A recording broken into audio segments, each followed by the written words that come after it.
Hello, നമ്മൾ ഇന്ന് discuss ചെയ്യുന്നത് കഴിഞ്ഞ ക്ലാസ്സിലൊക്കെ ഡിസ്കസ് ചെയ്ത പോലെ തന്നെ ക്വസ്റ്റ്യൻ പേപ്പറിൻ്റെ അനാലിസിസ് ആണ്. അതായത് ലാസ്റ്റ് ക്ലാസ്സിൽ നമ്മൾ 2 മൊഡ്യൂളിൻ്റെ അല്ലെങ്കിൽ ലാസ്റ്റ് ക്ലാസ് വരെ 2 മൊഡ്യൂളിൻ്റെ ക്വസ്റ്റ്യൻസ്, അതായത് ഏപ്രിൽ 2019 എന്ന് പറയുന്ന ക്വസ്റ്റ്യൻ പേപ്പറിലെ 2 മൊഡ്യൂളുകളിൽ വരുന്ന പാർട്ടുകളാണ് എന്ത് ചെയ്തത് നമ്മൾ ഡിസ്കസ് ചെയ്തത്. അതുകൊണ്ട് തന്നെ ഇന്ന് നമ്മൾ 3-ാമത്തെ മൊഡ്യൂളാണ് ഡിസ്കസ് ചെയ്യുന്നത്. Question paper April 2019 question paper. ശ്രദ്ധിക്കുക, ഏപ്രിൽ 2019 എന്ന് പറയുന്ന ക്വസ്റ്റ്യൻ പേപ്പറിലിതാ ഏപ്രിൽ 2019 എന്ന് പറയുന്ന ക്വസ്റ്റ്യൻ പേപ്പറിലെ 3rd മൊഡ്യൂളാണ് എന്ത് ചെയ്യുന്നത് നമ്മൾ ഡിസ്കസ് ചെയ്യുന്നത്. അപ്പോൾ 3rd മൊഡ്യൂളിൽ 2 മാർക്കിൻ്റെ ഫസ്റ്റത്തെ ക്വസ്റ്റ്യൻ ചോദിച്ചിട്ടുള്ള എന്താ വെച്ചാൽ, state the purpose of floor board clearance in adjustment clutch. അതായത് ക്ലച്ചിൻ്റെ ഒരു 4 അഡ്ജസ്റ്റ്മെൻറ്റുകൾ എന്ത് ചെയ്തിരുന്നു നമ്മൾ പഠിച്ചിരുന്നു. Floor board clearance, release liver play, അതുപോലെ തന്നെ clutch play, pedal travel adjustment എന്നൊക്കെ പറഞ്ഞിട്ട്. അപ്പോൾ അത്തരത്തിലുള്ള ഒരു ക്ലിയറൻസ് അല്ലെങ്കിൽ ക്ലച്ച് നമ്മൾ സർവീസോ അല്ലെങ്കിൽ മെയിൻ്റനൻസ് പ്രോസസ്സോ ചെയ്യുന്ന സമയത്ത് ചെയ്യേണ്ട ഒരു അഡ്ജസ്റ്റ്മെൻ്റ് ആണ് എന്ത്, ക്ലച്ച് ഫ്ലോർ ബോർഡ് ക്ലിയറൻസ് എന്ന് പറഞ്ഞാൽ. ഫ്ലോർ ബോർഡ് ക്ലിയറൻസ് എന്ന് പറഞ്ഞാൽ എന്താണ് എന്നുള്ള ആദ്യം മനസ്സിലാക്കണം. ഇവിടെ ക്വസ്റ്റ്യൻ ചോദിച്ചിട്ടുള്ളത് എന്തിനാണ് ഈ ഫ്ലോർ ബോർഡ് ക്ലിയറൻസ് ചെയ്യുന്നതെന്ന്. അതായത് നമ്മുടെ വെഹിക്കിളിൻ്റെ ഫ്ലോറ് അല്ലെങ്കിൽ അതിൻ്റെ പ്ലാറ്റ്ഫോമിൽ ക്ലച്ച് അകത്ത് നിന്ന്, വണ്ടിയുടെ ഗിയർ ബോക്സ് സൈഡിൽ നിന്ന് അല്ലെങ്കിൽ ക്ലച്ചിൻ്റെ സൈഡിൽ നിന്ന് ക്ലച്ച് ലിവർ മുകളിലേക്ക് ഫ്ലോറിലേക്ക് വരുന്ന ഇതിനെയാണ് നമ്മൾ എന്ത് പറയുന്നത്, ഫ്ലോർ ബോർഡ് ക്ലിയറൻസ് എന്ന് പറയുന്നത്. ഇപ്പോൾ ഫോർ എക്സാമ്പിൾ ഒരു ക്ലച്ചിൻ്റെ ലിവർ ഇങ്ങനെയാണ് പോയിട്ടുള്ളതെങ്കിൽ, ഇങ്ങനെയാണ് പുറത്തോട്ട് പ്രൊജക്റ്റ് ചെയ്തിട്ടുള്ളതെങ്കിൽ, ഇങ്ങനെയാണ് നമ്മുടെ ഒരു ക്ലച്ചിൻ്റെ ലിവർ ഫ്ലോറിലൂടെ താഴത്തേക്ക് പോയിട്ടുണ്ടെങ്കിൽ ഈ ഒരു ഗ്യാപ്പിനെ, അതായത് ഫ്ലോറിൽ തട്ടാത്ത, ഇപ്പോൾ ഒരു റൗണ്ട് ഹോൾ ആണെങ്കിൽ ആ റൗണ്ട് ഹോളിൻ്റെ കറക്റ്റ് സെൻട്രലായിട്ടായിരിക്കും എന്ത് നിൽക്കുന്നത്, ഇതാണ് നമ്മുടെ ഫ്ലോർ ബോർഡെങ്കിൽ ഇതായിരിക്കും ക്ലച്ചിൻ്റെ ലിവർ നിൽക്കുന്നത്. ഈ ഒരു ഡിസ്റ്റൻസിന്, അതായത് ക്ലച്ചിൻ്റെ പെഡൽ കറക്റ്റായിട്ട് വണ്ടിയുടെ എവിടെ തട്ടരുത്, പ്ലാറ്റ്ഫോമിൽ ടച്ച് ചെയ്തിരിക്കരുത് ഒരു കണ്ടീഷനിലും. എന്താണ്, ബോത്ത് എൻഗേജ്ഡ് ആൻഡ് ഡിസെൻഗേജ്ഡ് കണ്ടീഷനിലും എന്ത് തട്ടരുത്, വെഹിക്കിളിൻ്റെ ഫ്ലോറിൽ ക്ലച്ച് പെഡൽ തട്ടി നിൽക്കാൻ പാടില്ല. അപ്പോൾ അതിന് വേണ്ടിയിട്ട് നമ്മൾ ചെയ്യുന്ന പ്രോസസ്സാണ് എന്ത്, ഫ്ലോർ ബോർഡ് ക്ലിയറൻസ് എന്ന് പറയുന്നത്. എന്തിനാണ് ഫ്ലോർ ബോർഡ് ക്ലിയറൻസ് കൊടുക്കുന്നത്? പല റീസൺസ് ഉണ്ട്. നിങ്ങൾക്ക് ഇഷ്ടമുള്ള 2 റീസൺസ് എത്തിയാൽ മതി. ഇവിടെ ഞാൻ എഴുതിയിട്ടുണ്ട്, the adjustment is required to prevent the pedal arm from resting again the floor board when the clutch is engage. Clutch engaged ആയിക്കോട്ടെ, ഡിസെൻഗേജ്ഡ് പൊസിഷൻ ആയിക്കോട്ടെ, ഫ്ലോർ ബോർഡിൽ തട്ടിയിരിക്കാതെ ചെയ്യാൻ വേണ്ടിയിട്ടാണ് നമ്മൾ എന്ത് പറയുന്നത്, ഫ്ലോർ ബോർഡ് ക്ലിയറൻസ് എന്ന് പറഞ്ഞിട്ട് നമ്മൾ കൊടുക്കുന്നത്. അതുപോലെ തന്നെ എന്തിനാണിത് കൊടുക്കുന്നത്, ഈ വെഹിക്കിളിൽ ഫ്ലോറിലോ അല്ലെങ്കിൽ പ്ലാറ്റ്ഫോമിലോ ഉണ്ടാകുന്ന വൈബ്രേഷൻ ക്ലച്ച് ലിവർ വഴി, നമ്മളെ ക്ലച്ച് ലിവർ വഴി എങ്ങോട്ട് എത്തരുത്, ക്ലച്ചിലേക്കോ അതുപോലെ തന്നെ നമ്മളെ വെഹിക്കിളിൻ്റെ ഡ്രൈവ് സിസ്റ്റത്തിലേക്കോ ബാധിക്കാതിരിക്കാൻ വേണ്ടിയിട്ടൊക്കെയാണ് എന്ത് ചെയ്യുന്നത്, നമ്മൾ ഈ ഫ്ലോർ ബോർഡ് ക്ലിയറൻസ് ചെയ്യുന്നത്. ഓക്കെ. ആൻഡ് അടുത്തത് 6 മാർക്കിൻ്റെ ക്വസ്റ്റ്യൻ ആണ് ചോദിച്ചിട്ടുള്ളത്. 6 മാർക്കിൻ്റെ ക്വസ്റ്റ്യൻ എന്ന് പറഞ്ഞാൽ two reasons for noisy gear box. Gear box നമുക്കറിയാം, ഗിയർ ബോക്സിന് പല റീസൺ കൊണ്ട് എന്തുണ്ടാകാം, ഗിയർ ബോക്സ് നോയ്സി ഓപ്പറേഷനായിട്ട് എന്ത് ചെയ്യാൻ ബാധിക്കാറുണ്ട്.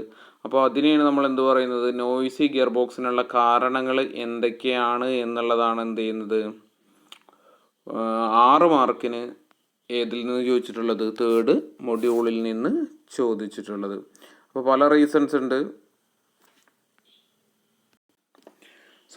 2 മാർക്കിനാണ് എന്ത് ചോദിച്ചിട്ടുള്ളത്, 2 reasons for noisy gear box. Gear box noisy operation ആവാനുള്ള 2 റീസൺസ് ആണ് ചോദിച്ചിട്ടുള്ളത്. 2 മാർക്കിൻ്റെ ക്വസ്റ്റ്യൻ ആയി ചോദിച്ചത് കാരണം തന്നെ എത്ര എഴുതിയാൽ മതി, 2 പോയിൻറ്റ്സ് ആക്കിയിട്ട് മാത്രം എഴുതിയാൽ മതി. ഞാനിവിടെ ഒരു 4 പോയിൻറ്റ്സ് കൊടുത്തിട്ടുണ്ട്. വേൺ ബിയറിങ്സ്, അതുപോലെ തന്നെ primary shaft and lay shaft. അതായത് ക്ലച്ചിൻ്റെ എല്ലാ ഷാഫ്റ്റിലുമുള്ള എന്ത് പ്രശ്നം വരുന്ന സമയത്താണ് ഇത് വരുന്നത്, ക്ലച്ചിൻ്റെ ബിയറിംഗ് ഒക്കെ ഡാമേജ് ആകുന്ന സമയത്ത് ക്ലച്ചിൻ്റെ ഓപ്പറേഷൻ എന്തായിരിക്കും, നോയ്സി ഓപ്പറേഷൻ ആയിരിക്കും എന്നാണ് പറയുന്നത്. ആൻഡ് നെക്സ്റ്റ് വൺ എന്താ പറഞ്ഞിട്ടുള്ളത്, ലാക്ക് ഓഫ് ലൂബ്രിക്കേഷൻ, അല്ലേ, ക്ലച്ചിൻ്റെ ഗിയർ ബോക്സ്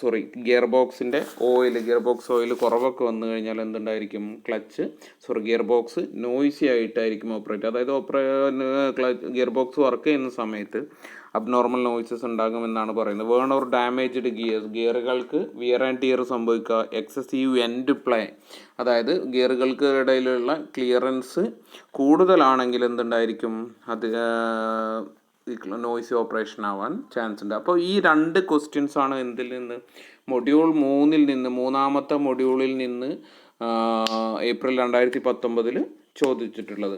സോ ഇനി 6 മാർക്കിൻ്റെ ക്വസ്റ്റ്യൻ ചോദിച്ചിട്ട് list any 3 rear axle troubles and its causes. Rear axle, വെഹിക്കിളിൻ്റെ റിയർ ആക്സിലിന് വരാൻ സാധ്യതയുള്ള 3 ഡിഫക്ട്സ് അല്ലെങ്കിൽ ട്രബിളുകൾ എന്തൊക്കെയാണെന്നാണ് ചോദിച്ചിട്ടുള്ളത്, അതിൻ്റെ റീസണും. അപ്പോൾ 3 എണ്ണം നോക്കുക. ഒരു മിനിമം ഒരു റീസണെങ്കിലും എഴുതുക. ഒരു 4 3 റീസൺസ് എന്ത് എഴുതുക, ഓരോ ഇതിന് എഴുതുക. 3 എണ്ണം മാത്രം എഴുതിയാൽ മതി. ഓരോന്നിനും 2 മാർക്ക് വീതമായിരിക്കും. ഇവിടെ ഞാനൊരു 4 ഡിഫക്റ്റ് കൊടുത്തിട്ടുണ്ട്. നോക്കുക. ഹമ്മിങ് എന്ന് പറഞ്ഞാൽ എന്താ, നമ്മുടെ ഒരു മൂളൽ സൗണ്ട്, ആക്സിൽ വർക്ക് ചെയ്യുന്ന സമയത്ത് അതിൽ നിന്നൊരു വിസിലിംഗ് സൗണ്ട് അല്ലെങ്കിൽ നമ്മൾ മൂളുന്ന പോലെയുള്ള ഒരു സൗണ്ട് വരുന്നതിനെയാണ് നമ്മൾ എന്ത് പറയുന്നത്, ഹമ്മിങ് എന്ന് പറയുന്നത്. സോ അതിൻ്റെ ഉള്ള റീസൺസ് ചോദിച്ചിട്ടുണ്ട്. Excessive backlash between teeth of crown wheel and pinion. Teeth of crown wheel and pinion നോക്കാം. അതായത് ഡിഫറൻഷ്യലിലുള്ള ക്രൗൺ വീലിൻ്റെ കാര്യമാണ് പറയുന്നത്. അതിന് മുന്നേ തന്നെ എന്താണ് ബാക്ക്ലാഷ് എന്നൊന്ന് മനസ്സിലാക്കി വെക്കണം.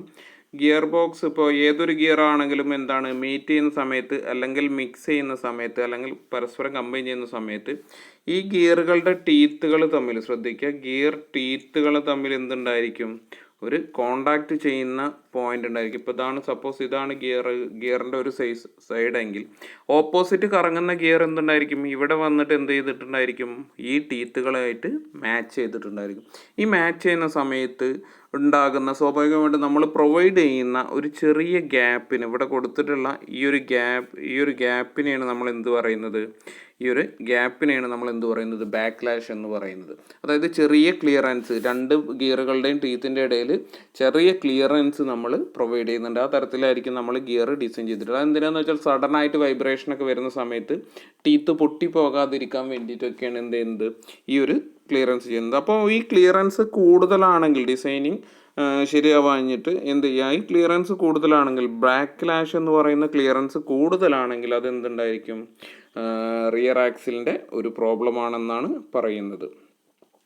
ഹമ്മിങ് നോയ്സ് ഉണ്ടാകാൻ ഒരു കാരണമാകും. അതുപോലെ തന്നെ വേൺ ഗിയേഴ്സ് ഓർ ബിയറിംഗ്, ഗിയറുകളും കാര്യങ്ങളൊക്കെ പൊട്ടിയിട്ടുണ്ടെങ്കിൽ, അതുപോലെ തന്നെ ലൂബ്രിക്കേറ്റിംഗ് ഓയിലിൻ്റെ കുറവ്, വാഷറുകൾ അല്ലെങ്കിൽ ബിയറിങ്ങുകൾ ഡാമേജ് ആയിട്ടുണ്ടെങ്കിൽ. ഓക്കെ, ഇനി നമ്മൾ പറയുന്നത് ബാക്ക്ലാഷ് ഇൻ ഡ്രൈവിംഗ്. ഞാൻ നേരത്തെ പറഞ്ഞ പോലെ തന്നെ clearance, excessive clearance between teeth, pinion and crown വീലാണ് പറയുന്നത്. അതായത് ഇവിടെ റിയർ ആക്സിലിൻ്റെ ട്രബിള് സ്വാഭാവികമായിട്ടും എങ്ങോട്ട് തന്നെയാണ് ബാധിക്കുന്നത്, ഡിഫറൻഷ്യലിനായിട്ട് തന്നെയാണ് ബാധിക്കുന്നത്. അതുകൊണ്ടാണ് നമ്മൾ എന്ത് കൊടുത്തിട്ട് ഇവിടെ ആ ഡിഫറൻഷ്യലിൻ്റെ കേസിലും കൂടി നമ്മൾ എന്ത് പറയുന്നത്, ഇത്രയും കാര്യങ്ങൾ പറയുന്നത്. അതുപോലെ തന്നെ എന്താണ്, വേൺ യൂണിവേഴ്സൽ ജോയിൻറ്റ് ഡിഫറെൻറ്റ് പ്രൊപ്പല്ലർ ഷാഫ്റ്റിൻ്റെ ഭാഗമായിട്ട് വരുന്നതും അതുപോലെ തന്നെ ഡിഫറൻഷ്യലിൻ്റെ ഒക്കെ ഭാഗമായിട്ട് വരുന്ന ജോയിൻ്റ് ആണ് എന്ത്, യൂണിവേഴ്സൽ ജോയിൻ്റ് എന്ന് പറയുന്നത്. അത് കേടുവന്നാൽ അല്ലെങ്കിൽ ഡാമേജ്ഡ് ആയിക്കഴിഞ്ഞാൽ അല്ലെങ്കിൽ എന്താണ്, വിയർ ആൻഡ് ടിയർ ആയിക്കഴിഞ്ഞാലും എന്തുണ്ടായിരിക്കും, ഈ ഡിഫക്ട്സ്, ബാക്ക്ലാഷ് ഇൻ ഡ്രൈവിങ്, അതായത് ഡ്രൈവ് ചെയ്യുന്ന സമയത്ത് ഈ ക്ലിയറൻസ് കൂടുന്ന ആ ഒരു ഡിഫക്റ്റിനെയാണ് നമ്മൾ എന്ത് പറയുന്നത്, ബാക്ക്ലാഷ് എന്ന് പറയുന്നത്. Drive not to being transmitted, അതായത് ഡ്രൈവ് എങ്ങോട്ട് എത്തുന്നുണ്ട്, ഡിഫറൻഷ്യലിൽ നിന്ന് വീലിലേക്ക് ട്രാൻസ്മിറ്റ് ചെയ്യുന്നില്ല. കാരണം ആക്സിലിന് എന്ത് സംഭവിച്ചിട്ടുണ്ടായിരിക്കും, അതിനെയാണ് നമ്മൾ പറയുന്നത് ഡ്രൈവ് നോട്ട് ബീയിങ് ട്രാൻസ്മിറ്റഡ് എന്ന്.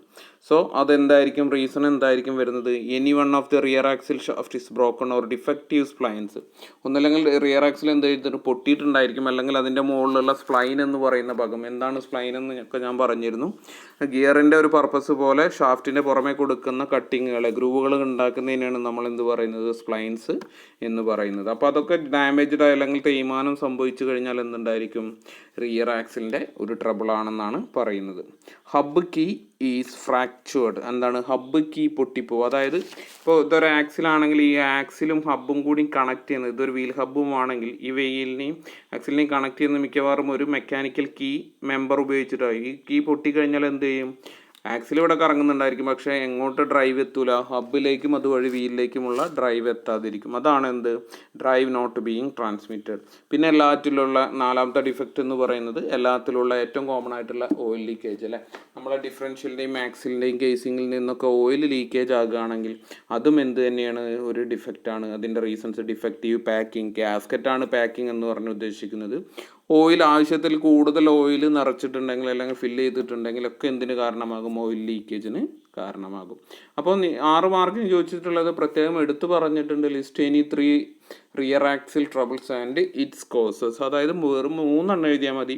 റീസൺ 4 റീസണൊന്നും എഴുതണമെന്നും ഇല്ല. ഏതെങ്കിലും ഒരു 3 ട്രബിൾ എഴുതുക, 1 2 റീസണും എഴുതുക. അങ്ങനെ ഓരോന്നിനും 2 മാർക്ക് വെച്ചിട്ട് 3 എണ്ണം എഴുതിയാൽ നിങ്ങൾക്ക് എത്ര മാർക്ക് കിട്ടും, 6 മാർക്കിൻ്റെ ക്വസ്റ്റ്യൻ ആണ് പറഞ്ഞിട്ടുള്ളത്. ഓക്കെ. ആൻഡ് ഇനി നെക്സ്റ്റ് എന്താണ് കൊടുത്തിട്ടുള്ളത്, പാർട്ട് സിയിലാണ്. അതായത് ഇപ്പോൾ നമ്മൾ രണ്ട് ക്വസ്റ്റ്യൻ 2 മാർക്കിൻ്റെ പറഞ്ഞു, പാർട്ട് ബിയിലുള്ള റിയർ ആക്സിൽ ട്രബിളും പറഞ്ഞു. ഇനി നമ്മൾ അടുത്ത പാർട്ട് സിയിൽ ശ്രദ്ധിക്കുക. പാർട്ട് സിയിൽ വരുന്ന ചോദ്യം എന്ന് പറയുന്നത് service point of clutch assembly. ഒരു ക്ലച്ച് അസംബ്ലി നമ്മൾ സർവീസ് ചെയ്യുമ്പോൾ അതിൽ ഏറ്റവും കൂടുതലായിട്ട് അല്ലെങ്കിൽ സാധാരണഗതിയിൽ പോയിൻ്റ് ഔട്ട് ചെയ്യുന്ന ഏരിയാസ് ഏതെല്ലാമാണ് എന്നാണ് എന്ത് ചെയ്യുന്നത്, നോക്കുന്നത്. അപ്പോൾ ഏതൊക്കെയാണ് എന്നുള്ളതാണ് എന്ത് ചെയ്യേണ്ടത്, ഇവിടെ എഴുതേണ്ടത്. 8 മാർക്കിൻ്റെ ക്വസ്റ്റ്യൻ ആയതുകൊണ്ട് ഏകദേശം ഒരു 4 പോയിൻറ്റ്സ് എന്ത് എഴുതിയാൽ മതി, ഒന്ന് എഴുതിയാൽ മതി എന്നാണ് പറയുന്നത്. സോ ഫസ്റ്റത്തെ റീസൺ ആയിട്ട് ഞാനിവിടെ പറയുന്നത് examine the pilot bearing and the resists in fly wheel for any pitting or scoring. അതായത് നമുക്കറിയാം ക്ലച്ചും അതിൻ്റെ അസംബ്ലിയും എന്തിനോട് ചേർന്നിട്ടാണ് ഇരിക്കുന്നത്, ഫ്ലൈ വീലുമായിട്ട് ചേർന്നിട്ടാണ് എന്തിരിക്കുന്നത്, ക്ലച്ച് അസംബ്ലി ഇരിക്കുന്നത്. സോ ഈ ഫ്ലൈ വീലിൻ്റെ ഫേസും അതുപോലെ തന്നെ ക്ലച്ച് കവറിൻ്റെ ക്ലച്ച് കേസിങ്ങിൻ്റെ ഫേസും കറക്റ്റായിട്ട് മേറ്റായിട്ടായിരിക്കും ഇരിക്കുന്നത്, അല്ലെങ്കിൽ കൂടി ചേർന്നുകൊണ്ടായിട്ടായിരിക്കും ഇരിക്കുന്നത്. സോ അവിടെ എന്തെങ്കിലും എന്തുണ്ടാവുക, പിറ്റിംഗ് ഓർ എന്താണ് സ്കോറിങ്, എന്തെങ്കിലും അടയാളങ്ങളോ അല്ലെങ്കിൽ മെറ്റൽ ടു മെറ്റൽ കോണ്ടാക്റ്റ് വന്നതിൻ്റെ അടയാളങ്ങളോ കാര്യങ്ങളൊക്കെ ഉണ്ടോ എന്ന് ചെക്ക് ചെയ്യണം. ഉണ്ടെങ്കിൽ തന്നെ ഫ്ലൈ വീലോ അല്ലെങ്കിൽ ക്ലച്ചിൻ്റെ ഫേസോ എന്ത് ചെയ്യാം, നമുക്ക് ഗ്രൈൻഡ് ചെയ്യുകയാണ് ചെയ്യുന്നത്. അങ്ങനെ എന്തെങ്കിലും ഡാമേജസ് ഉണ്ടെങ്കിൽ ആ ഗ്രൈൻഡ് ചെയ്യുന്നതിൻ്റെ മാക്സിമം ഗ്രൈൻഡ് ചെയ്ത് കളയാൻ പറ്റുന്ന മെറ്റീരിയലിൻ്റെ അളവ് എന്ന് പറഞ്ഞാൽ എത്രയാണ്, 0.0254 mm ആണ് അത് ഗ്രൈൻഡ് ചെയ്യാൻ പറ്റുള്ളൂ. അതിൽ കൂടുതൽ എന്ത് ചെയ്യരുത്, ഗ്രൈൻഡ് ചെയ്യരുത്. അതിൻ്റെ കൂടുതലും തേയ്മാനം വന്നിട്ടുണ്ടെങ്കിൽ എന്താ ചെയ്യാം, നമ്മൾ ഫ്ലൈ വീലോ അല്ലെങ്കിൽ ക്ലച്ചിൻ്റെ ഫേസോ എന്ത് ചെയ്യേണ്ടി വരും, റീപ്ലേസ് ചെയ്യേണ്ടി വരും. നെക്സ്റ്റ് നോക്കേണ്ടത് the release reverse are to be examined for any distortion or wear. Release lever ഉണ്ട് ക്ലച്ചിൻ്റെ ഉൾഭാഗത്ത്. ഞാൻ പറഞ്ഞിരുന്നു ക്ലച്ച് എന്ന് പറഞ്ഞാൽ എങ്ങനെയാണ് നിൽക്കുന്നത്, മൾട്ടിപ്പിൾ പ്ലേറ്റ്സ് ആയിട്ടല്ലേ, മൾട്ടിപ്ലേറ്റ് ക്ലച്ച് എന്നാണ് അതിൻ്റെ പേര് തന്നെ നമ്മൾ പറയുന്നത്. ഓരോ പ്ലേറ്റ് ഫ്രിക്ഷൻ പ്ലേറ്റും അതുപോലെ തന്നെ എന്താണ് ഡ്രൈവ് പ്ലേറ്റും ഒക്കെ ക്ലച്ച് ഡിസ്ക് എന്ന് പറയുന്ന പോർഷൻസ് ഒക്കെ ഇതിനെ ചേർത്ത് പിടിക്കുന്നത് എന്താണ്, ക്ലച്ച് സ്പ്രിങ്ങുകളാണ് എന്ത് ചെയ്യുന്നത്, ഇതിനെ കമ്പൈൻ ചെയ്ത് പിടിക്കുന്നത്. അപ്പോൾ നമ്മൾ ഇതെല്ലാം കൂടി എന്ത് ചെയ്തു, ഒരു ക്ലച്ചിൻ്റെ കേസിങ്ങിലാക്കി ഇവിടെ എന്ത് കൊടുത്തു, ഒരു ഡയഫ്രം കൊടുത്തു. നമ്മൾ ക്ലച്ച് പ്രസ് ചെയ്യുമ്പോൾ ഈ ക്ലച്ച് പ്ലേറ്റുകളെ തമ്മിൽ ചേർത്ത് പിടിക്കാനും അതുപോലെ തന്നെ റിലീസ് ചെയ്യാനും എന്തുണ്ട്, ഡയഫ്രം ഉണ്ട്. ഈ ഡയഫ്രത്തിലേക്ക് കണക്ട് ചെയ്തിരിക്കുന്ന ഈ ഒരു പോർഷനെ ഒരു ജസ്റ്റ് ഒരു എൽ ഷേപ്പിലുള്ള അല്ലെങ്കിൽ ഒരു ക്ലാമ്പ് പോലെയുള്ള രൂപത്തിനാണ് നമ്മൾ എന്ത് പറയുന്നത്, റിലീസ് ലിവർ എന്ന് പറയുന്നത്. ഇതിലേക്കാണ് നമ്മൾ ക്ലച്ച് പ്രസ് ചെയ്യുന്ന സമയത്ത് ഡ്രൈവ് വരുന്നത്. ഈ റിലീസ് ലിവറാണ് ക്ലച്ചിനെ എന്ത് ചെയ്യുന്നത്, ഈ സ്പ്രിങ്ങുകളെ പ്രസ് ചെയ്തിട്ട് ക്ലച്ചിനെ എൻഗേജ് ചെയ്യിക്കുന്നതും ഡിസെൻഗേജ് ചെയ്യിക്കുന്നത്. സോ അത് കറക്റ്റ്, ഇതിനെന്തെങ്കിലും തേയ്മാനോ കാര്യങ്ങളോ ഉണ്ടോ അല്ലെങ്കിൽ ഡാമേജ്ഡ് ആണോ എന്നുള്ളത് കൃത്യമായിട്ട് ചെക്ക് ചെയ്യണം. അതർവൈസ് ക്ലച്ച് എന്ത് ചെയ്യില്ല, പ്രോപ്പറായിട്ട് വർക്ക് ചെയ്യൂല. The condition of the pressure springs to be checked for weak tension in which cases they are to be replaced. അല്ലേ, സ്പ്രിങ് എന്ന് പറഞ്ഞാൽ എന്താണ്, ഈ ക്ലച്ച് സ്പ്രിങ് എന്ത് ചെയ്തിട്ടുണ്ടായിരിക്കും, ഇങ്ങനെ ഇതിനെ ടൈറ്റ് ചെയ്ത് പിടിക്കണം. ഈ ടൈറ്റ് ചെയ്യാനുള്ള കഴിവ്, ഈ സ്റ്റിഫ്നെസ് നഷ്ടപ്പെട്ടിട്ടുണ്ടെങ്കിൽ എന്ത് ചെയ്യാൻ പറ്റില്ല, ഈ പ്ലേറ്റിനെ ഫ്ലൈ വീലിനോട് ക്ലച്ച് കേസിന് ഫ്ലൈ വീലിനോട് ചേർത്ത് പിടിക്കാൻ എന്തിന് കഴിയില്ല, ക്ലച്ച് സ്പ്രിങ്ങിന് കഴിയില്ല. സോ ആ സ്റ്റിഫ്നെസ് നഷ്ടപ്പെട്ടിട്ടുണ്ടെങ്കിൽ ക്ലച്ചിൻ്റെ സ്പ്രിങ്ങുകൾ എന്ത് ചെയ്യണം, റീപ്ലേസ് ചെയ്യേണ്ടതാണെന്നാണ് പറയുന്നത്.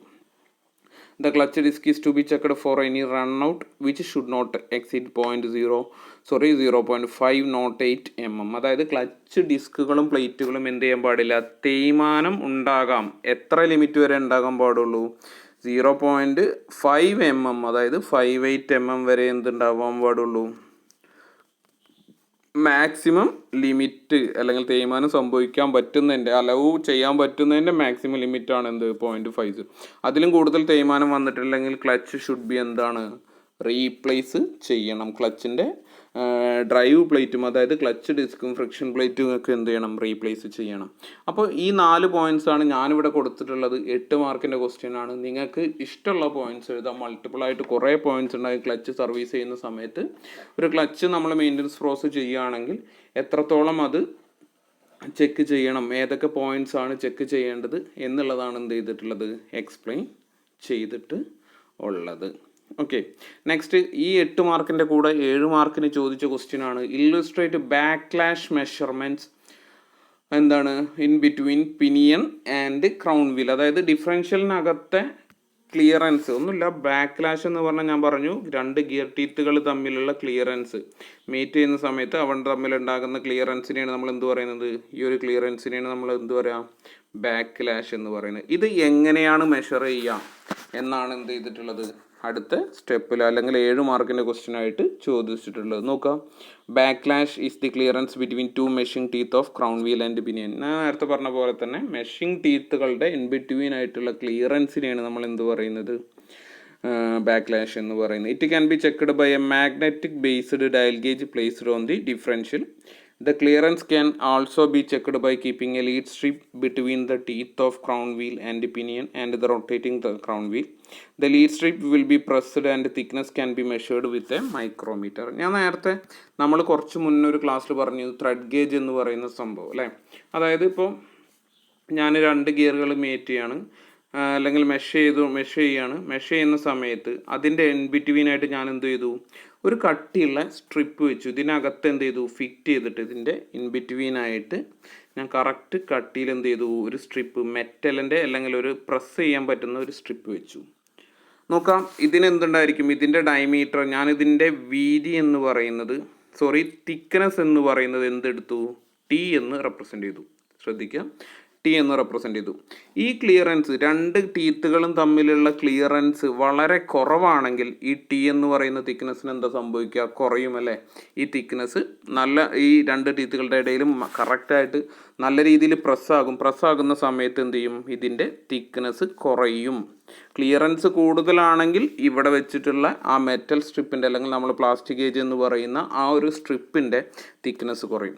ഇനി അഥവാ ഈ ക്ലിയറൻസ് കൂടുതലാണെങ്കിൽ ഈ തിക്നെസ്സിന് എന്തെങ്കിലും സംഭവിക്കുമോ, അത് തിക്നെസ് എന്ത് ചെയ്യില്ല, ഡാമേജ് ഒന്നും സംഭവിക്കാതെ അതേപോലെ തന്നെ എന്ത് ചെയ്യും എടുക്കും. അപ്പോൾ ഈ തിക്നെസ്സിലുണ്ടാകുന്ന കുറവ് നമ്മൾ എന്ത് ചെയ്യും, ഒരു സ്ക്രൂ ഗേജോ മൈക്രോമീറ്ററോ വെച്ചിട്ട് ചെക്ക് ചെയ്യും. ആ കുറവിനനുസരിച്ചിട്ട് നമുക്ക് എന്ത് മനസ്സിലാക്കാം, ഈ ടീത്തുകളുടെ ഇൻ ബിറ്റ്വീൻ ആയിട്ടുള്ള ക്ലിയറൻസ് എത്രയാണെന്ന് മനസ്സിലാക്കാം. ഇത് ഞാൻ ഇങ്ങനെ പറഞ്ഞു പോകുമ്പോൾ ചിലപ്പോൾ നിങ്ങൾക്ക് മനസ്സിലായിട്ടില്ലെങ്കിൽ എന്ത് ചെയ്യേണ്ടതെന്ന് വെച്ചാൽ നമ്മൾ മുന്നേ ഫസ്റ്റത്തെ മൊഡ്യൂളിൽ ബിയറിങ്ങിൻ്റെ ക്ലിയറൻസ് മെഷർ ചെയ്യുന്നത് ത്രെഡ് ഗേജ് എന്ന് പറഞ്ഞിട്ടുള്ള ഒരു സെക്ഷൻ വെച്ചിട്ട് എന്ത് ചെയ്തു, ബിയറിങ്ങിൻ്റെ ക്ലിയറൻസ് മെഷർ ചെയ്യുന്ന ഒരു വീഡിയോ അല്ലെങ്കിൽ നമ്മളൊരു ക്ലാസ്സിൽ എടുത്തിരുന്നു. ത്രെഡ് ഗേജ് എന്ന് പറയുന്നത് യൂസിങ് ത്രെഡ് ഗേജ് എന്ന് പറഞ്ഞിട്ട്. അപ്പോൾ അതൊന്ന് കണ്ടു നോക്കുക. അതിലുള്ള സെയിം മെത്തേഡാണ് എന്ത് ചെയ്യുന്നത് ഇവിടെ ഈ ക്ലിയറൻസ് മെഷർ ചെയ്യാൻ വേണ്ടിയിട്ട് നമ്മൾ യൂസ് ചെയ്യുന്നത്. ഓക്കെ, ഇനി ബാക്ക്ലാഷ് ഈസ് ജനറലി ബിറ്റ്വീൻ. ശ്രദ്ധിക്കുക, സാധാരണഗതിയിൽ ബാക്ക്ലാഷ് എത്രയാണ് ഉണ്ടാകുക, 0.15 mm to 0.25 mm, 0.15 മുതൽ 2 point. The backlash can be adjusted by moving the crown wheel towards or away from the pinion by adjusting nut or by using shims അല്ലേ. അത് adjust ചെയ്യാൻ എന്തുണ്ട്, ഡിഫറൻഷ്യലിനകത്ത് adjusting നട്ട് അല്ലെങ്കിൽ എന്തുണ്ടായിരിക്കും കുറച്ച് ഷിമ്മുകൾ, അതെങ്ങനെ യൂസ് ചെയ്യാമെന്നൊക്കെ നമ്മൾ പറഞ്ഞിരുന്നു നേരത്തെ. അപ്പോൾ അഡ്ജസ്റ്റിംഗ് നട്ട് ഉണ്ട്, ഇത് അഡ്ജസ്റ്റ് ചെയ്യാൻ എന്നാണ് പറയുന്നത്. സോ മൂന്നാമത്തെ മൊഡ്യൂളിൽ 8 മാർക്കിൻ്റെ ക്വസ്റ്റ്യൻ ആയിട്ട് ചോദിച്ചത് എന്താണ്, ക്ലച്ചിൻ്റെ സർവീസ് പോയിന്റ് ഓഫ് വ്യൂ. അതിൻ്റെ കൂടെ 7 മാർക്കിന് ചോദിച്ച ക്വസ്റ്റ്യൻ ഡിഫറൻഷ്യലിൻ്റെ ഭാഗത്തു നിന്നാണ് ചോദിച്ചിട്ടുള്ളത്. ക്രൗണും പിനിയണും തമ്മിലുള്ള ക്ലിയറൻസ് അല്ലെങ്കിൽ ബാക്ക്ലാഷ് എന്ന് പറയുന്ന സംഭവം എങ്ങനെ മെഷർ ചെയ്യാം എന്നുള്ളതാണ് എന്ത് ചെയ്തിട്ടുള്ളത് നെക്സ്റ്റ് പറഞ്ഞിട്ടുള്ളത്. ഇനി പാർട്ട് സിയിൽ അതിൻ്റെ ഓപ്ഷൻ ക്വസ്റ്റ്യൻ ആയിട്ട് ചോദിച്ചിട്ടുള്ളത്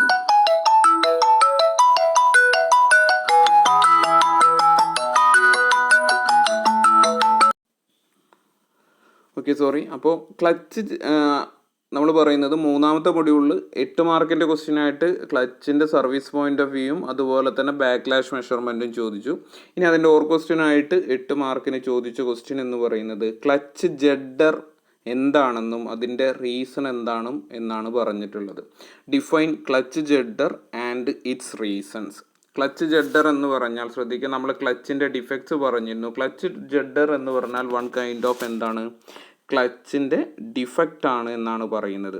എന്താണ് ഡിഫക്റ്റ്? നമ്മൾ ക്ലച്ച് ഡിസെൻഗേജ് ചെയ്യുന്ന സമയത്ത് അല്ലെങ്കിൽ നമ്മൾ എൻഗേജ് ചെയ്യിക്കുന്ന സമയത്ത്, അതായത് ക്ലച്ച് പെഡലിൽ നിന്ന് നമ്മൾ മെല്ലെ കാലെടുത്ത് വെഹിക്കിൾ മൂവിങ് കണ്ടീഷനിലാകുന്ന സമയത്ത് ക്ലച്ച് റിലീസ് ചെയ്യുന്ന സമയത്ത് വെഹിക്കിൾ സഡനായിട്ടും പെട്ടെന്ന് തന്നെ മുന്നിലേക്ക് ജമ്പ് ചെയ്യുകയാണെങ്കിൽ, അല്ലെങ്കിൽ ഒരു സഡൻ മൂവ്മെൻറ്റ് വെഹിക്കിളിന് പ്രൊവൈഡ് ചെയ്യുകയാണെങ്കിൽ, അല്ലെങ്കിൽ വെഹിക്കിളിന് ഉണ്ടാവുകയാണെങ്കിൽ അതിനെയാണ് ആ ഒരു പ്രോസസ്സിനെ അല്ലെങ്കിൽ ആ ഒരു ഡിഫക്റ്റിനെയാണ് നമ്മൾ എന്ത് പറയുന്നത്, ക്ലച്ച് ജഡർ എന്ന് പറയുന്നത്. ഗ്രാജുവലി എൻഗേജിന് പകരം ക്ലച്ച് സഡനായിട്ട് ഒരു സഡൻ മൂവ്മെൻറ്റ്, ഫോർവേഡ് മൂവ്മെൻറ്റ് അല്ലെങ്കിൽ മുന്നോട്ട് പെട്ടെന്നൊരു മൂവ്മെൻറ്റ് വെഹിക്കിളിൽ ഉണ്ടാകുന്ന ആ ഒരു പ്രോസസ്സിനെ അല്ലെങ്കിൽ ആ ഒരു ഡിഫക്റ്റിനെയാണ് നമ്മൾ എന്ത് പറയുന്നത്, ക്ലച്ച് ജഡർ എന്ന് പറയുന്നത്.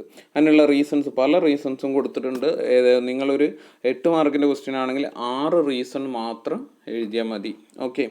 അപ്പോൾ ഒന്നാമത്തെ ഗ്രീസി ഫ്രിക്ഷൻ സർഫേസ്. നമ്മൾ ഗ്രീസി ഫ്രിക്ഷൻ സർഫേസ് എന്ന് പറഞ്ഞാൽ എന്താണ്, ക്ലച്ച് ഡിസ്കിൻ്റെയോ പ്ലേറ്റിൻ്റെയോ ഇൻ ബിറ്റ്വീനായിട്ട് എന്തുണ്ടാവുക, ഗ്രീസ് അല്ലെങ്കിൽ ഒരു ഫ്രിക്ഷൻ കുറയ്ക്കുന്ന ഭാഗത്തിലുള്ള മെറ്റീരിയൽസ് ആഡ് ചെയ്യുക, ഗ്രീസോ ഓയിലോ അങ്ങനെയുള്ള കാര്യങ്ങളൊക്കെ പറ്റി പിടിച്ചിരിക്കുകയാണെങ്കിൽ അതെന്തിന് കാരണമാകും, ക്ലച്ച് ജഡറിന് കാരണമാകും എന്നാണ് പറയുന്നത്.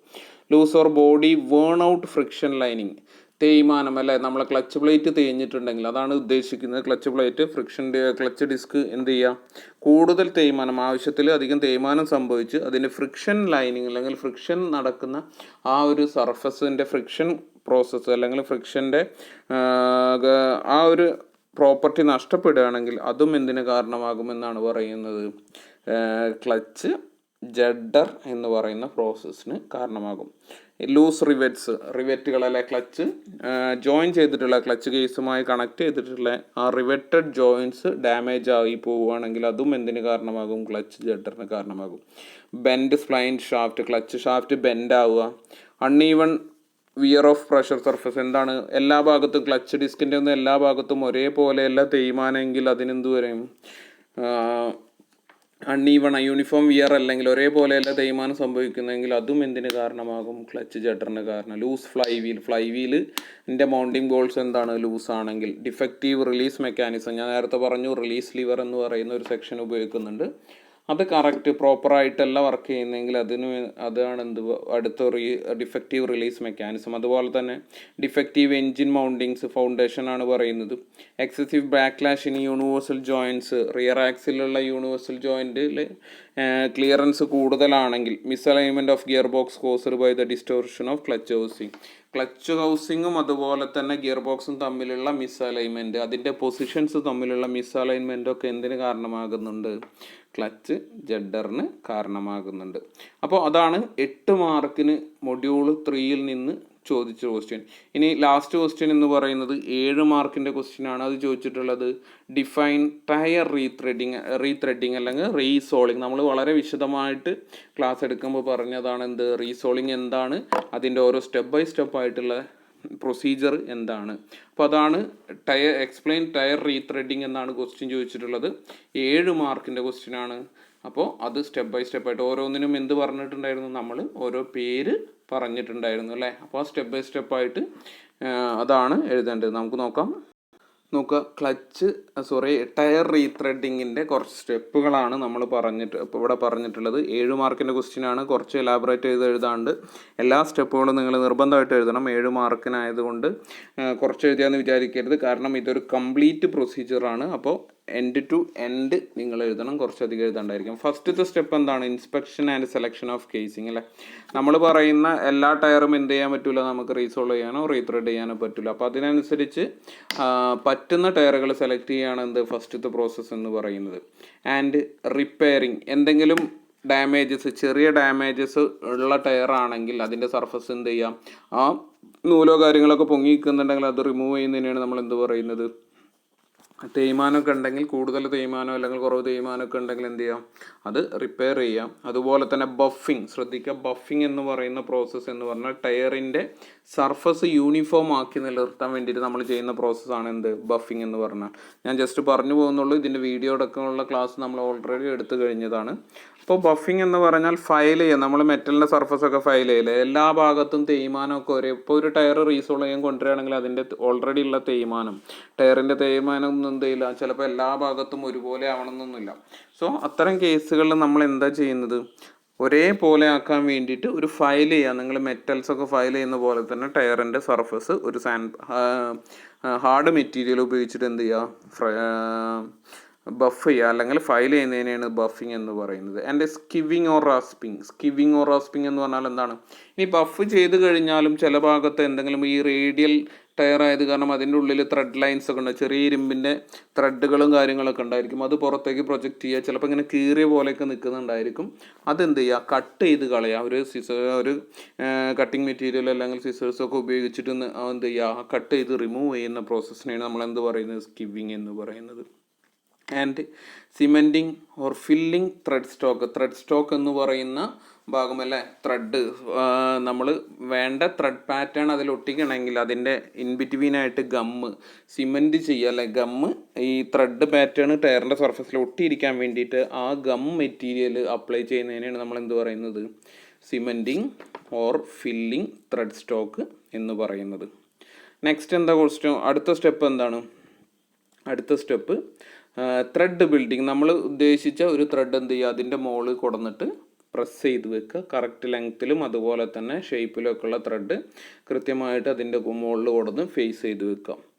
ആൻഡ് നെക്സ്റ്റ് വിക്കിങ് ഓർ എൻവലപ്പിങ് എന്ത് ചെയ്യാം, ഇതെന്ത് ചെയ്യാം, മൊത്തമായിട്ട് നമ്മളിപ്പോൾ ഒരു ടയറിൻ്റെ സർഫസിൽ, ഇപ്പോൾ ഇത് ടയറിൻ്റെ സർഫസ് ആണെങ്കിൽ അതിൻ്റെ മുകളിൽ ഞാൻ എന്ത് ചെയ്യാണ്, ഒരു ത്രെഡ് കൊടുന്ന് ബിൽഡ് ചെയ്യണം, അല്ലേ, ത്രെഡ് കൊടുന്ന് ഒട്ടിച്ച് വെക്കണം. അപ്പോൾ ഒട്ടിച്ച് വെക്കുന്ന സമയത്ത് ഇതിൻ്റെ ഇടയിൽ എന്ത് ചെയ്യാൻ ചാൻസ് ഉണ്ട്, എയർ ട്രാപ്പ് ചെയ്യാനൊക്കെ ചാൻസ് ഉണ്ട്. അപ്പോൾ ഈ എയറിനൊക്കെ ഒഴിവാക്കാൻ വേണ്ടിയിട്ട് ഞാൻ ഇതിൻ്റെ പുറത്ത് എന്ത് ചെയ്യും, കറക്റ്റായിട്ട് ഒന്ന് എൻവലപ്പ് ചെയ്ത് കൊടുക്കും. ഒരു ഫോറിൻ മെറ്റീരിയലോ എന്തെങ്കിലും ഒരു കവറിങ് ഉപയോഗിച്ചിട്ട് കറക്റ്റായിട്ട് അതിനെ എൻവലപ്പ് ചെയ്ത് പ്രസ് ചെയ്തുകൊണ്ടിരിക്കും. എല്ലാ ഭാഗത്തും ഒരുപോലെ പ്രസ് ചെയ്തുകൊണ്ടിരിക്കും. ഇതിൻ്റെ സെക്ഷൻസും കാര്യങ്ങളൊക്കെ നമ്മൾ കൃത്യമായിട്ട് പറഞ്ഞതാണ്. സംശയമുള്ളവർ എന്ത് ചെയ്യാം, ആ വീഡിയോ കാര്യങ്ങളൊക്കെ ഒന്ന് കണ്ടു നോക്കുക.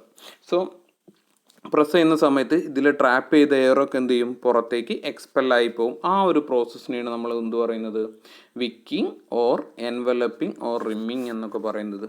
നെക്സ്റ്റ് വരുന്ന പ്രോസസ്സാണ് ക്യൂയറിങ്. ശ്രദ്ധിക്കുക, ക്യൂയറിങ് എന്ന് പറയുന്ന പ്രോസസ്സ്, ഈ ത്രെഡ് ഒട്ടിച്ച് കഴിഞ്ഞാൽ അല്ലെങ്കിൽ റീസോൾ ചെയ്ത ടയർ എന്ത് ചെയ്യും, നമ്മളൊരു വലിയ ഫർണസിലേക്ക് വെക്കും. ഫർണസിലേക്ക് ടയർ ഇൻസേർട്ട് ചെയ്തിട്ട്, അല്ലേ, ടയർ ഇൻസേർട്ട് ചെയ്തിട്ട് ഹൈ പ്രഷറിലുള്ള എയർ, ഹൈ ടെമ്പറേച്ചറിലുള്ള എയർ ഹൈ പ്രഷറിൽ എന്ത് ചെയ്യും, ഇതിന് ചുറ്റും കണ്ടിന്യൂസ് ആയിട്ട് പമ്പ് ചെയ്യിക്കും, സർക്കുലേറ്റ് ചെയ്യിപ്പിക്കും.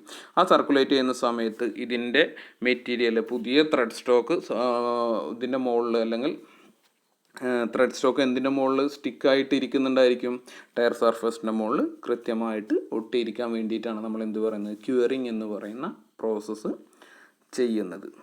ഓക്കെ, നെക്സ്റ്റ് എന്താണ്, ഫൈനൽ ഇൻസ്പെക്ഷൻ ആൻഡ് പെയിൻറ്റിങ്. അവസാനമായിട്ട് ഇത് ചെയ്തത് കറക്റ്റാണോ, കൃത്യമായിട്ടാണോ, നമ്മൾ ഉദ്ദേശിച്ച ഡയമീറ്ററിലാണോ, കൃത്യമായിട്ട് എന്തെങ്കിലും ഡയമെൻഷൻസും കാര്യങ്ങളൊക്കെ കറക്റ്റാണോ എന്ന് ചെക്ക് ചെയ്യുകയാണ് എന്ത്, ഇൻസ്പെക്ഷൻ എന്ന് പറയുന്നത്. ആൻഡ് പെയിൻറ്റിങ് മീൻസ് എന്താണ്, ഈ ടയറിൽ കുറേ പേരുകൾ, അതുപോലെ തന്നെ എന്തുണ്ടായിരിക്കും, അതിൻ്റെ ഇൻഡിക്കേഷൻസ്, ഡയമെൻഷൻ റേഡിയസ് എത്രയാണ്, റേഡിയൽ ടയറാണോ, അതിൻ്റെ ഡയമീറ്റർ എത്രയാണെന്നൊക്കെ റെക്കോർഡ് ചെയ്തിട്ടുണ്ടായിരിക്കും, അല്ലെങ്കിൽ എഴുതി ചേർത്തിട്ടുണ്ടായിരിക്കും. അത് പെയിൻറ്റ് ചെയ്ത് വെക്കുന്നതിനാണ് നമ്മൾ എന്ത്, അല്ലെങ്കിൽ ഒരു ഡയറക്ഷനിലാണെങ്കിൽ എന്ത് ചെയ്യണം, ഏത് ഡയറക്ഷനിലാണ് അത് കണക്ട് ചെയ്യേണ്ടത് അല്ലെങ്കിൽ ഫിറ്റ് ചെയ്യേണ്ടത് എന്നൊക്കെ കാണിക്കാനുള്ള എയറോ മാർക്കും അങ്ങനെയുള്ള കാര്യങ്ങളൊക്കെ എന്ത് ചെയ്യണം, പെയിൻറ്റ് ചെയ്യണം. അതാണ് ഫൈനൽ സ്റ്റെപ്പായിട്ട് പറഞ്ഞിട്ടുള്ളത്, ഫൈനൽ ഇൻസ്പെക്ഷൻ ആൻഡ് പെയിൻറ്റിങ് എന്ന് പറയുന്ന സെക്ഷൻ.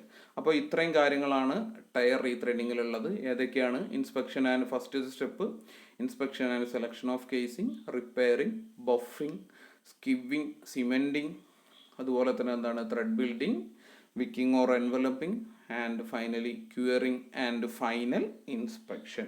അപ്പോൾ ഇത്രയും കാര്യങ്ങളാണ് തേർഡ് മൊഡ്യൂളിൽ നിന്നുള്ളത്. ശ്രദ്ധിക്കുക, തേർഡ് മൊഡ്യൂൾ ട്രാൻസ്മിഷൻ സിസ്റ്റമാണ് നമ്മൾ പറഞ്ഞത്. എൻജിൻ ഡെവലപ്പ് ചെയ്യുന്ന പവർ ട്രാൻസ്മിറ്റ് ചെയ്യുന്ന, വീലിലേക്ക് ട്രാൻസ്മിറ്റ് ചെയ്യുന്ന കുറേ കാര്യങ്ങളുണ്ട്.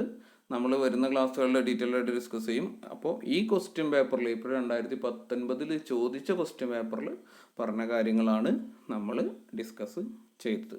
ഓക്കെ, അപ്പോൾ കൃത്യമായിട്ടൊന്ന് കാര്യങ്ങളൊക്കെ പ്രിപ്പയർ ചെയ്യാം. ഇതിൻ്റെ നോട്ട് നിങ്ങളുടെ 3rd അസൈൻമെൻ്റ് ആയിട്ട് കൺസിഡർ ചെയ്യും. ഓക്കെ, മൂന്നാമത്തെ ഇപ്പോൾ എടുത്ത ക്ലാസ് ക്വസ്റ്റ്യൻ പേപ്പർ ആൻസറിങ് ആണ് നമ്മൾ സാധാരണ എന്ത് കൊടുക്കാറ്, അസൈൻമെൻറ്റ് കൊടുക്കാറ്. സോ ഇത് ക്വസ്റ്റ്യൻ പേപ്പർ തന്നെയാണ് നമ്മൾ ഡിസ്കസ് ചെയ്തത്, കാരണം നിങ്ങളുടെ 3rd അസൈൻമെൻ്റ് ആയിട്ട് കൺസിഡർ ചെയ്യും. അപ്പോൾ കൃത്യമായിട്ട് എല്ലാവരും നോട്ട് എഴുതുക, കൃത്യമായിട്ട് വീഡിയോ കണ്ട് നോട്ട് പ്രിപ്പയർ ചെയ്യുക. എന്തെങ്കിലും സംശയങ്ങളോ കാര്യങ്ങളൊക്കെ ഉണ്ടെങ്കിൽ ഇൻഫോം ചെയ്യുക അല്ലെങ്കിൽ ചോദിക്കുക. Okay, thank you.